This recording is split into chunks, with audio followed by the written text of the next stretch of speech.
KNN Headline News, I'm Anna Samantha Stevens. We've got news you already know and news you didn't. First, the news you already know about. Unless you've been living under a fucking rock. The United States had their major election this week in which Donald J. Trump has been re-elected as the 47th president. This being a second term after being out of office for the past 4 years. The only other president to do this was Grover Cleveland after the American Civil War in 1885 as the 22nd and 24th president. Interesting fact is that Cleveland was Democrat and Trump is Republican.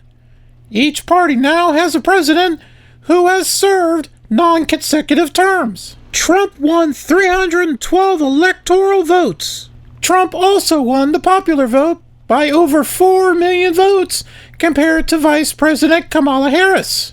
Republicans have also won the Senate, but the House has yet to be determined even though Republicans are leading by 11. Now, here's the news you didn't know and didn't ask for. Lucky you.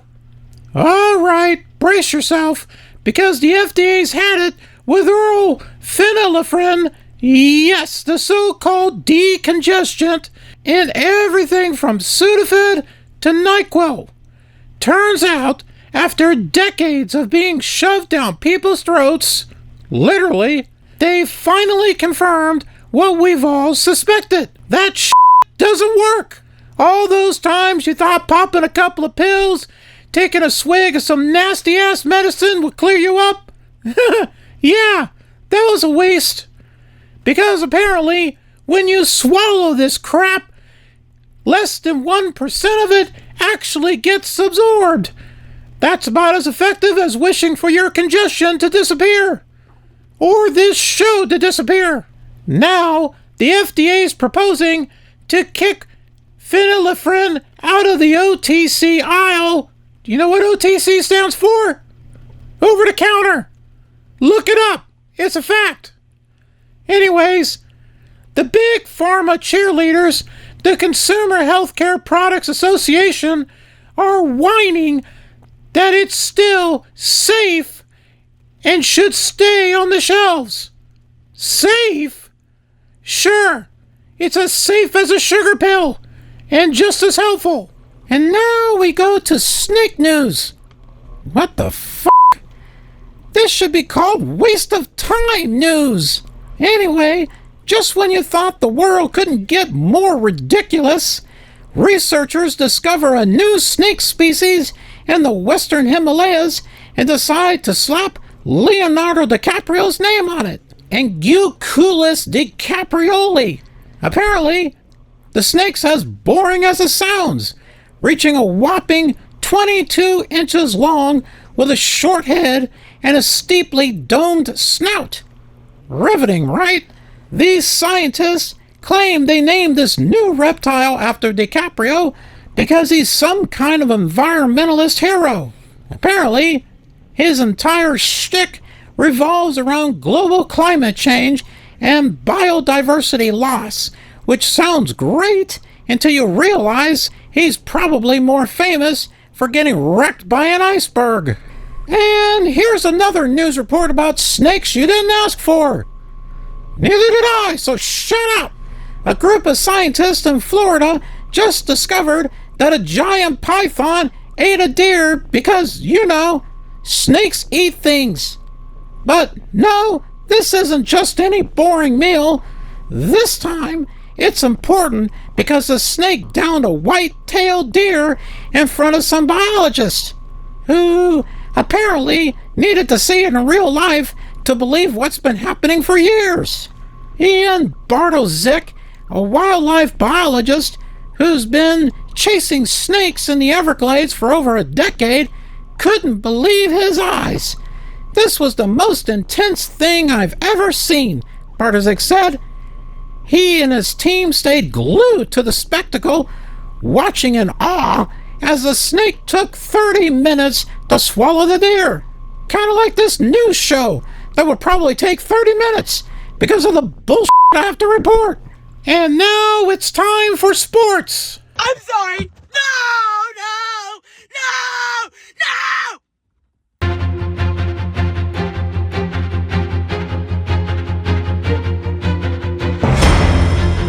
Yeah, I'm with you, sister.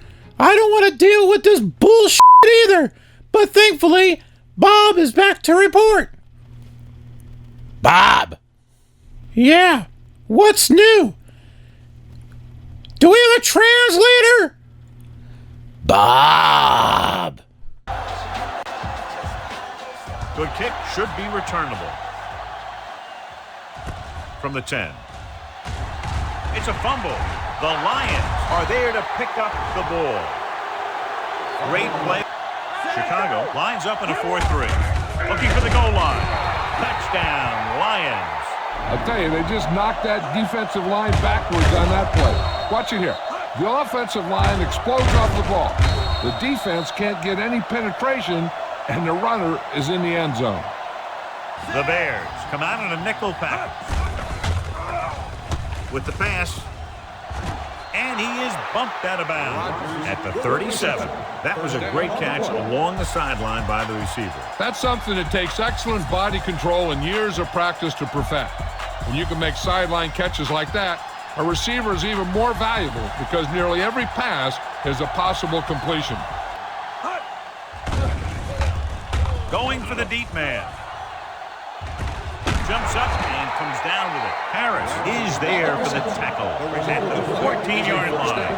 That was the coverage he was looking for, and he sends it deep downfield for the long completion.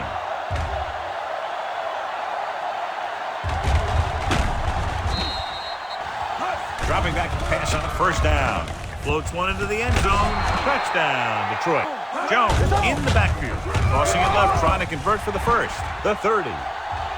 The 10. 5. And they'll score. The blitz is on. Throws on the run. Makes the grab. Touchdown, Lions. Gets rid of it. And it's intercepted. The 40. Misses the tackle. Key series here as they're in the red zone trying to stay in the game. Gets the pass off. Picked off. It's intercepted. Intriguing call here on fourth down as they keep the kicker on the sideline. He's there. Touchdown, Lions. Corey Bradford catches another touchdown pass, and that gives him a share of the record. Bob! Bob! Here comes Tampa Bay. He scores! Brad Richards! Front of the net! Denis turned the shot aside. Thornton. He scores! Joe Thornton has not... To Vinny Prospol. Shot the puck. He scores! Vincent Lecavalier. Tampa gets another 2-minute power play. Let's see if they can generate a few more chances this time. Tampa Bay wins another draw. They score to take a 2-goal lead midway through the second. Here's Patrick Marleau. He's had a good, hard work. He scores! Patrick Marleau! Assisted by number 25, Matt Carr. Quick shot! He scores! Back-to-back goals to tie the game. Dirty, he's had a good, hard-working game. He scores! And that's a hat-trick. Bob! Oh, my... I'm gonna go take a piss! Bob! Smith looks to run. Oh, a showboat move. That's a spectacular move there, Marv. Only a handful of guys in the entire league can make that play. Odom played his college ball at Rhode Island, and one of the most intriguing players I've seen in a long time, Marv, because he's got that 6'11" center's frame, yet he handles the ball like a point guard. Misses them both. Claxton with a layup opportunity. That's an 11-2 run for the Hawks. Well, it's been an awful performance by this club so far, Marv, getting blown out now on the wrong end of this run. They've got to do something. They need a timeout. Well, it's been a tough go so far, Mark, but they're doing the right things to try to get back into the ballgame. You try to do things on your own. This club has to move the ball and trust their teammates and try to get some kind of offensive flow. He knows the other team is embarrassed. He'd like to make this score a little closer. The Lakers are out of it to this point, Steve, but you never know. A lot of time remaining, but they are not taking care of the basketball. Now, they were very careless with the ball in that first half, Marvin. You know, in the NBA, every possession counts, and as we start this third quarter, I think this team has to do a better job executing offensively. Kwame Brown with a terrific finish. Johnson putting on an incredible display here, Marv. Los Angeles down by 30. And Kwame Brown thought he was fouled, was looking for a call. Johnson on a quick release. Marv, when they go back and look at the tape of this one, they're going to be flat out embarrassed. Nobody is giving any effort defensively. Nice entry pass. Delivery to Lou. Oh, what a shot by Lou. Bob. Bob!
Do you mind?